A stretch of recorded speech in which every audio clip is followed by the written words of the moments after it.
Daging bakar bukan salah satu makanan yang digemari oleh banyak orang. Contohnya kayak ikan sapi bakar, ikan grill, daging sapi asap, dan masih banyak lagi.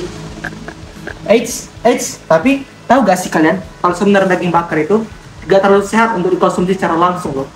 Kok gitu sih Nikola? Soalnya kalau kita memasak daging dibakar secara langsung tuh protein yang ada dalam daging akan bereaksi dengan suhu yang tinggi sehingga menyebabkan proses pembakaran yang membuat keluarnya asap gitu kan. Nah, asap itu bisa menempel di dalam daging. Penempelnya asap di dalam daging itu merupakan salah satu penyebab senyawa zat karsinogenik.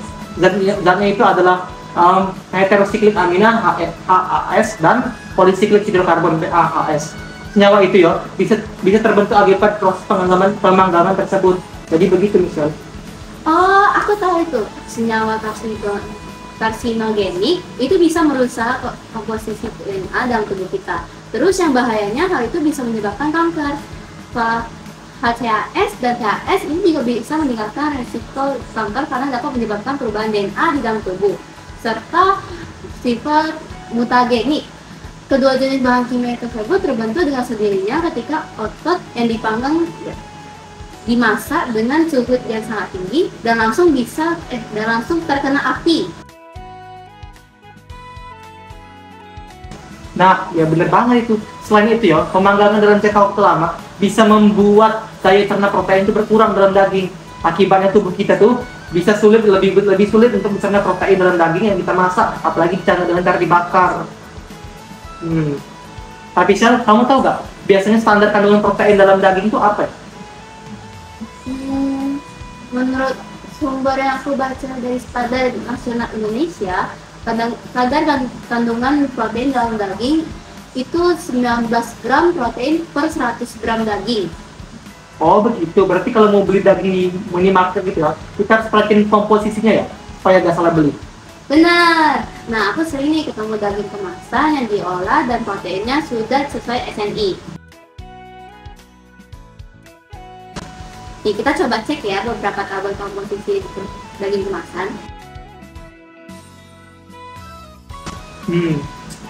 Tapi aku penasaran sih, biasanya jenis protein apa ya yang ada dalam daging sapi itu? Di daging sapi itu ada protein myofibril dan protein stroma. Protein myofibril adalah protein yang terdapat pada benang-benang daging.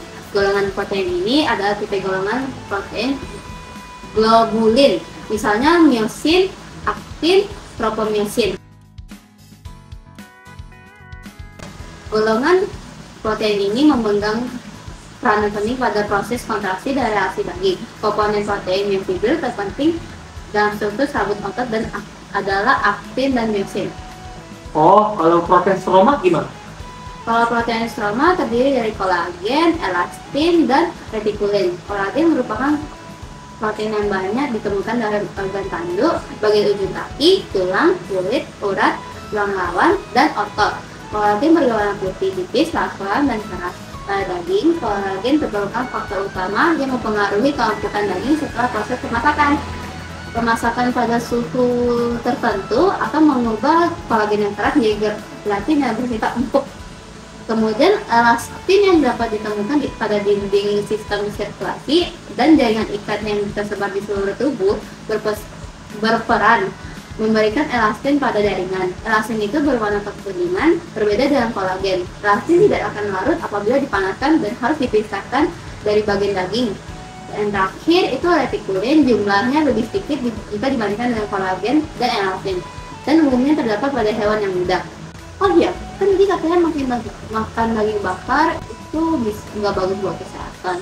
Jadi kalau misalnya kita mau makan daging bakar, gimana tuh? Sebenarnya kita boleh loh makan daging bakar, asalkan ya jangan berlebihan, dan juga hindari juga ya bagian gosong dalam daging yang kita bakar pakai arang, supaya zat karsinogenik yang ada dalam bagian gosong tersebut gak terlanjur kita makan tuh, jadi tidak penyebab kanker. Juga cara masak yang lain bisa dipakai loh buat menghindari rasa kanker tersebut. Bisa direbus, dikukus, ataupun digoreng dengan cara normal. Oke deh kalau gitu.